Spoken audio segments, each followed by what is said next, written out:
It has been a top priority for the United States to get Rafah open, not just for trucks coming in, but for U.S. citizens and other foreign nationals coming out. Shouldn't be any political games played here with our national security or trying to turn support for Israel's self-defense into some sort of political football. I will tell you that Donald Trump on the ballot is a huge motivating factor for Democrats all across the country. Hello, I'm Major Garrett in Washington. Welcome to America Decides. There is a new and important development to tell you about in the Middle East. Civilians in Gaza, including several American citizens, have, for the first time, been able to enter Egypt through the Rafah border crossing. The Egyptian government partially opened it today for injured Palestinians and several hundred foreign nationals with valid passports. President Biden said he expects to see more evacuations in the coming days.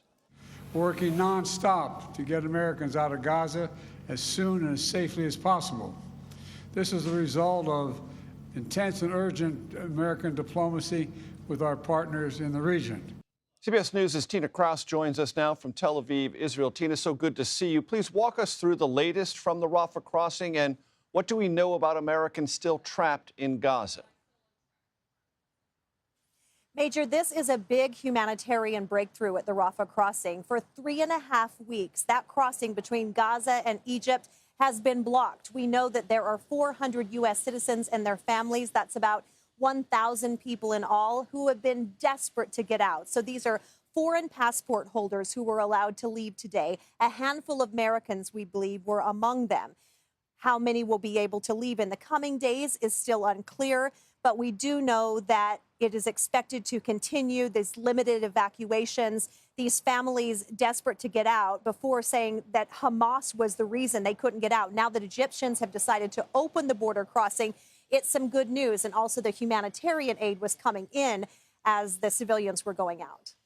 Tina, we are still learning more about the refugee camp in northern Gaza that has been the target of Israeli strikes. The Israeli Defense Forces says they killed a Hamas leader and destroyed underground tunnels there. What's the latest from your perspective? Well, the Jabalia refugee camp is the largest refugee camp in northern Gaza there, and it was hit for a second time today by Israeli airstrikes. So again, sending Palestinian civilians in the area into outrage. They are again digging through the rubble with their bare hands, pulling out civilians, women, and children. Of course, people had been warned to leave this area, but some of them clearly staying behind and were caught up in this conflict. But again, Israel saying they were targeting that Hamas commander who was in part responsible for the October 7th attack. And that's why they continue to hit the area, because they believe more militants are still there. The UN Human Rights Office is concerned, though, that the strikes on the camp could amount to war crimes because of the scale of the destruction and the high number of civilians killed and wounded. Tina, you have been spending time in Tel Aviv talking to Israelis. How are they coping? Well, you know, we're almost a month into this now. So October 7th was this massacre that killed 1,400 Israelis, as we know. And people told me that before October 7th here in Israel, they took it one day at a time. Now they're saying they take it one moment at a time. One woman I spoke with said that her nephew is fighting in Gaza right now with Israeli Defense Forces. And she said she is scared. She is scared that he may not come home. She watched the funeral in Jerusalem for one of the IDF soldiers killed. There have been 16 killed in ground operations so far at last count, and we expect there will be more casualties to come. Another Israeli told me today that the ground has been shaken under our feet, but she says she still believes that Israel is the safest place in the world for Jews. Major. Tina Kraus in Tel Aviv, thank you so very much. Turning our attention back here to Washington and Capitol Hill, CBS News congressional correspondent Scott MacFarlane joins us now. Scott, there's lots to cover, starting with the disposition currently within the Congress about the aid package sent over by the White House for Israel, Ukraine, Asia, and border security. What's the latest? This is the first big issue for the new Speaker, Mike Johnson, his first time driving the car. And because the first issue is an emergency aid package for a war zone, he is driving a car in a white-knuckled ride where it's snowing and there's a crosswind.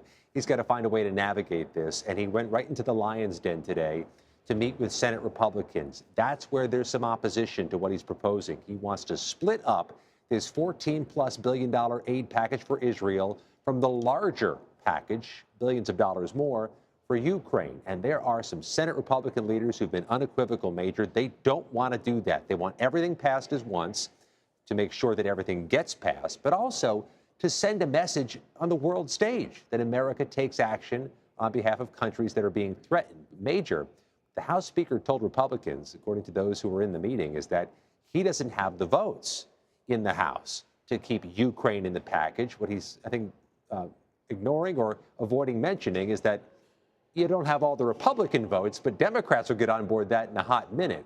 So there's a calculus going on here by the House Speaker, newly empowered by a restive Republican conference that doesn't want to get jammed by Democrats, doesn't want to cut what they believe to be sweetheart deals with Democrats, towing a hard line on this first issue in which he's behind the wheel. And Scott, I want to play for you sound from the two top Senate Republican and Democratic leaders, Mitch McConnell, then Chuck Schumer, on this particular issue. Let's listen. Conceptually, Senator Schumer and I are in the same place in the sense that we view all of these problems as connected.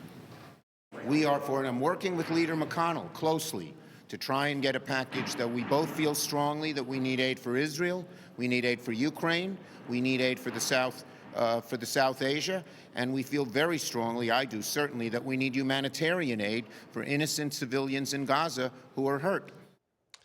Scott, it's been my experience on Capitol Hill, and I know it's been yours as well. When there's a unified, organized Senate, it often can beat back a disorganized House. That seems to be where things stand currently. And I think there's a broader issue at play here as well, Major, that the House doesn't seem to have certainty on what it can pass at any given moment over the past few months. That was true with then Speaker Kevin McCarthy, and it might be true with new Speaker Mike Johnson.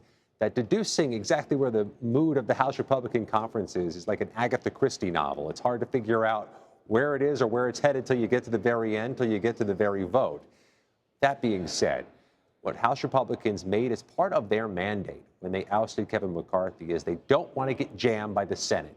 And that is what's poised to happen here. When you have a critical mass of senators, the leaders saying they want a different deal than the one the House is proposing, something's going to have to give. We'll find out what in short order. And it's got to be short order, Major, because they've made clear this is emergency aid needed urgently. Scott, very quickly, Congressman Santos and expulsion. What is the status? The evening began with a debate on the House floor over this profound motion to expel George Santos. It needed a 2/3 vote to work. It's a very high threshold, hard to meet in this divided Congress. But I'll note this, Major. In our reporting today, CBS News obtained a letter whipping votes, trying to get support to get rid of this Republican. That letter came from other New York Republicans who are sick of being asked about Santos and don't want to be tarred by Santos next year. Scott McFarland, we thank you very much. Donald Trump Jr. has taken the witness stand at the New York civil fraud trial against the Trump Organization. The 45-year-old serves as executive vice president of the Trump Organization. The former president, his two oldest sons, and the aforementioned Trump Organization are each accused of inflating the value of the company's properties to obtain financing and tax benefits. They deny any wrongdoing. Trump's daughter Ivanka is also expected to take the stand next week. She was originally named in this lawsuit, but claims against her were dropped because of statutes of limitations.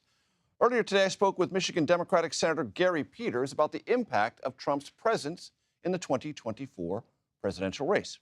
He was part of our conversation.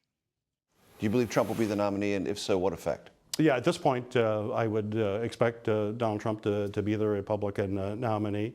And quite frankly, there's a lot of good talk. Good news for you. Yes, I think it's good news. There's a lot of talk about Donald Trump driving out his base, and that's true. But I will tell you that Donald Trump on the ballot is a huge motivating factor for Democrats all across the country to turn out. And Democrats who might set out a race realize that Donald Trump is a significant threat to our democracy, a significant threat to things that they care deeply about, and they're going to turn out and vote and make sure their voice is heard. We will have more of my conversation with Senator Peters, who is also the chair of the Democratic Senatorial Campaign Committee. I'll get that out coming up. They're streaming America Decides. Welcome back to America Decides. A quick check of your calendar will tell you the following. The presidential election is 1 year and roughly 1 week away. That means for candidates, strategists, pollsters, people who raise money, things are starting to get very real.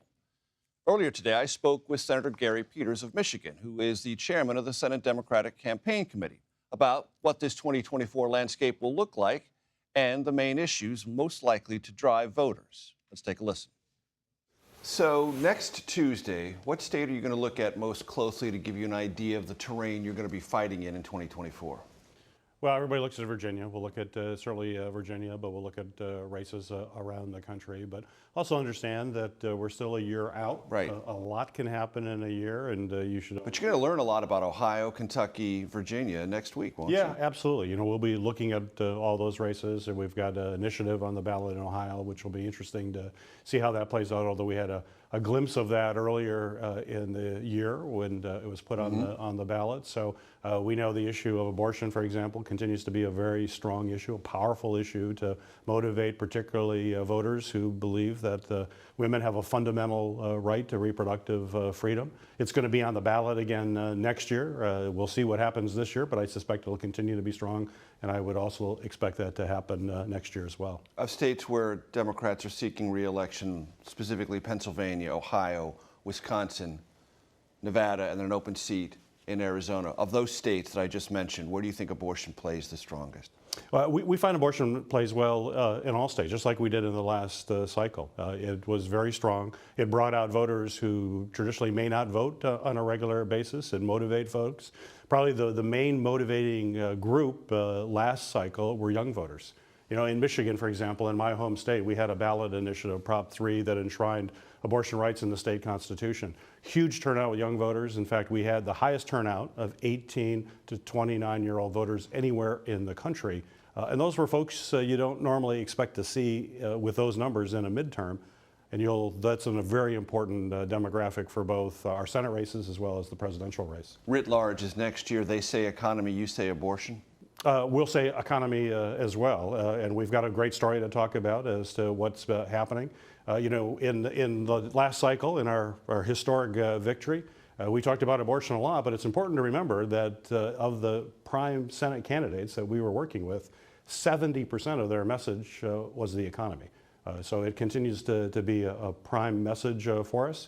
But clearly abortion is part of that message to drive out voters, as well as other issues. Climate change is another great issue to bring out younger voters, and those are voters who we're going to be working very hard to make sure they show up on Election Day. And the future of the democracy of our country. And that is, the democracy of our country clearly is on the ballot and will continue. We now have a new Speaker of the House, a Republican who was one of the prime architects of the big lie and tried to overturn the election. That's, I think, a very. Does Mike Johnson play in Senate races next year? I think it's going to be up to the individual candidates as to how they're talking to folks in their individual states. What do you suspect? But I suspect it'll definitely be a topic. If you have a Speaker of the House who is willing and shown a willingness to overturn a legitimate election, that's a real concern. Did that 3 weeks of chaos created by Republicans nationalize that question of who the Speaker is and make it relevant in Senate races in ways that simply wouldn't have been in any other cycle? Well, I think it showed that Republicans have a hard time governing. And what people want in this country are people who are willing to roll up their sleeves and govern, make hard decisions, but understand we face big challenges as a country, both domestically, internationally, and you want to send people to Washington who are serious and want to govern. And clearly the Republicans didn't demonstrate that these last few weeks. After Joe Manchin, who's your most vulnerable Democrat seeking re-election? Well, the kind of the other two states that we know are going to be very challenging are Montana and Ohio. You know, those states are ones in which normally the Democratic presidential candidate doesn't do well. But those are also states where we have two incredibly strong incumbents. John Tester in Montana has a track record of always outperforming the underlying Democratic performance in the state of Montana because he's authentic and understands the issues and the concerns of people in Montana. Sherrod Brown has that same kind of authenticity that has allowed him to consistently do better than whatever the Democratic baseline is. And the reason for that is they understand their states, their true person from Montana or Ohio. And we also believe that a dynamic will be in play, like we saw in the last cycle, is that there's a big contrast between the candidates, between the Democratic candidate and the Republican candidate. And potentially nasty primaries. There'll be nasty primaries. Certainly in Ohio. Certainly for sure we know in Ohio. That might be in Montana, you don't know. We don't know in Montana. We believe that that probably be the case. But certainly in Ohio, we do know that that's the case. And usually what happens in nasty primaries, at least what we saw before in these nasty Republican primaries, often the most extreme candidate is the one that survives that primary. And the contrast between, in the case of these two states, incumbents that have proven that they fight for their state and deliver for their state versus a candidate who's going to be flawed in many respects will mean that we'll be victorious in the end.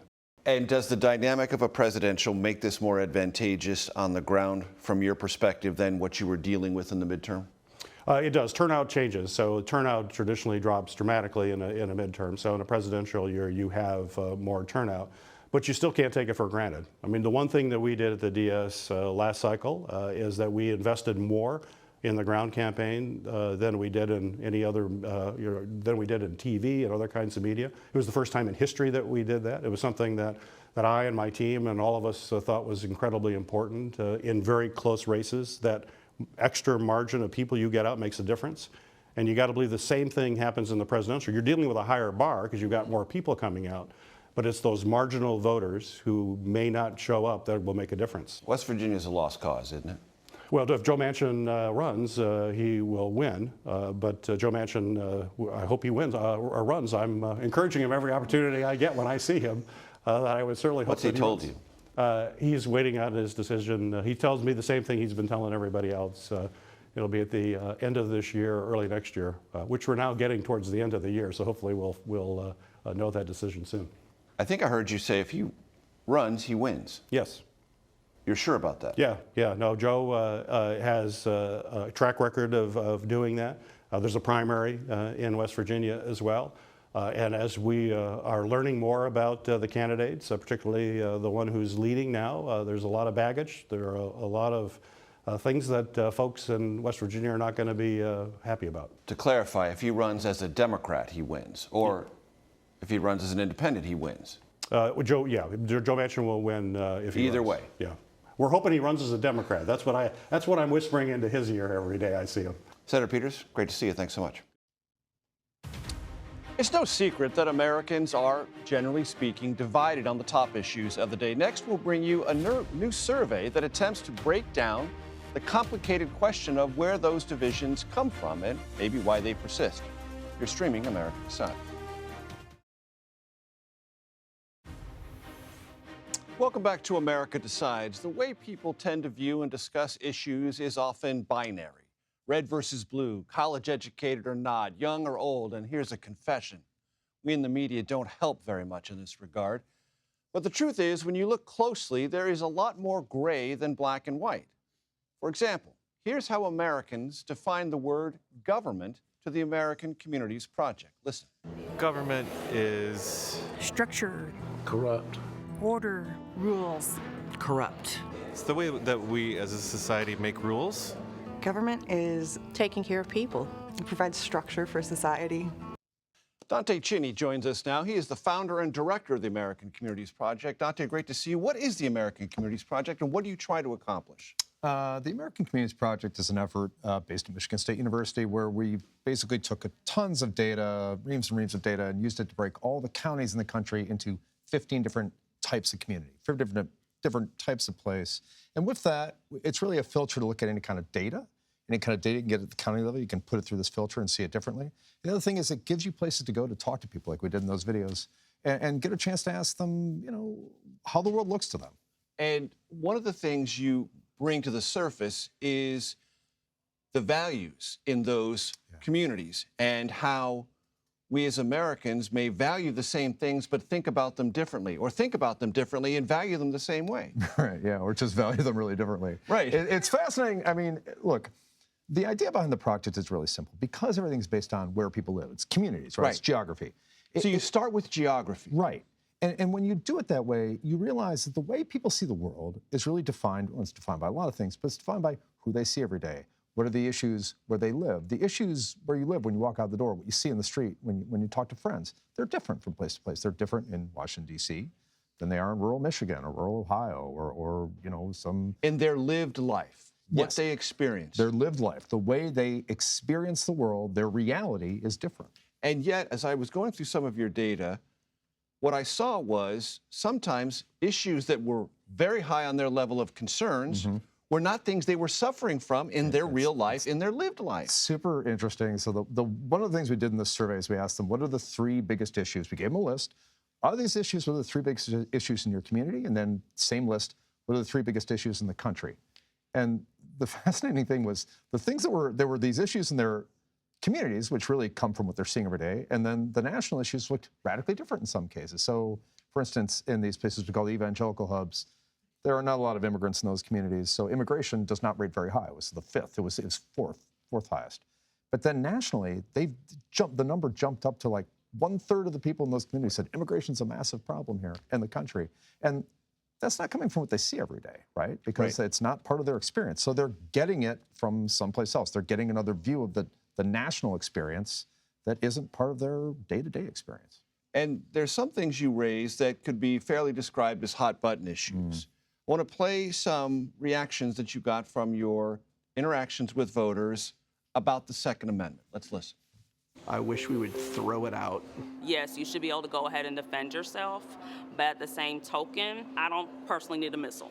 I don't feel like I need that, but yes, I do have my, my conceal and carry. I believe in the right to bear arms. I also believe in background checks so that people who may be mentally affected don't put themselves or other people in jeopardy.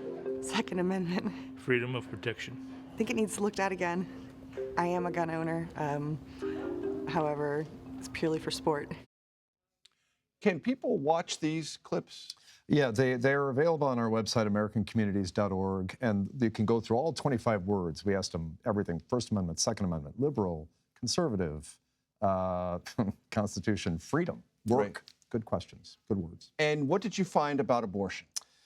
So there was one of the most interesting things that I found in the survey was we asked people a series of statements: do you agree or disagree? And one was an abortion, the choice of abortion should be between a woman or a doctor with no government interference.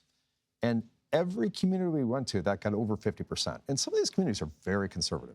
Donald Trump won some of these places with 50, 60, close to 70% of the vote. And even in those communities, when you ask them this question, abortion, when you ask it that way, they're like, no, the government should butt out of abortion. We found that to be an absolutely shocking finding, actually. And there was, back to guns and the Second Amendment, owning a gun or the right to own a gun central to the American experience, or what it means to be an American, 50% in your survey. Yeah, 50% nationally. But then when you go into those communities, some it's like much higher. It's 60%. It's 58%. And then you go to some urban places, it's down to less than 1/3. So it's we think it's important to do it this way because when you look at the national number, like you say, it's evenly divided, 50-50. When you take it down to these communities, it looks really different. So the way people view that question, that issue, at their individual level where they live, looks really, really different than what it looks like in the national figure. I say this to some guests, but I will say it most genuinely to you. This conversation will be continued, and that is, ladies and gentlemen, a bit of a teaser because Dante will be my guest on The Takeout this week. So we will delve ever more deeply into this fascinating topic and the data beneath it. That does it for today. You can stream America Decides, as you probably well know, but a quick reminder, Monday to Thursday at 5 p.m. Eastern. Here's another reminder. I know you're aware of this. You're streaming CBS News.